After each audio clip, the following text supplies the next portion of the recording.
ஒரு மாதிரியா உட்காந்துட்டீங்க? தலை வலிக்குதுங்களா? அதெல்லாம் ஒண்ணும் இல்ல கண்ணே. உடம்புக்கு ஏதாச்சும் சரியில்லைங்களா? அதெல்லாம் ஒண்ணும் இல்ல. ஒரு லோன் எழுதுனேன், 3 மாசத்துக்கு மேல ஆகுது. தாவரம் நம்ம அந்த பாட்டை காணும். தலைவலிக்கு ஒரு டீ வச்சுட்டு போ. சரிங்க. ரைட்டு கிளவி இப்பதான் நம்ம வழிக்கு வந்திருக்கு. இருக்கிறதெல்லாம் புடிச்சிட்டு ஏமா அமுதா, ஏன்டா அது? யாரா அது? ஏன் மாமியார பேர் வச்சு கூப்பிடுறது? எங்க அம்மா இனிமே யாராச்சும் பேர் வச்சு கூப்பிடுறது கேள்விப்பட்டா லெஃப்ட்ல விட்டா ரைட்ல திரும்பிடும். இருக்குமா? நான் யார் தெரியுமா? நீ யாரா இருந்தா எனக்கு என்ன? லோன் கொடுக்க வந்த பேங்க் மேனேஜர்மா. பேங்க் மேனேஜரா?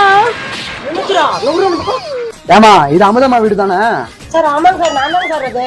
ஏமா லோன் கொடுக்க வந்தவன் என்னையே எவ்வளவு திட்டுறீங்களே, லோன் காசு வாங்குறவன என்னென்ன திட்டுவீங்க? ஐயோ அப்பா சாமி, உங்களுக்கு லோன் இல்ல ஒண்ணும் இல்ல. பாமா சார் நில்லுங்க சார், நில்லுங்க சார்.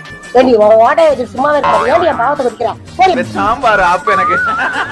சரி, உள்ள விட்டுச்சு.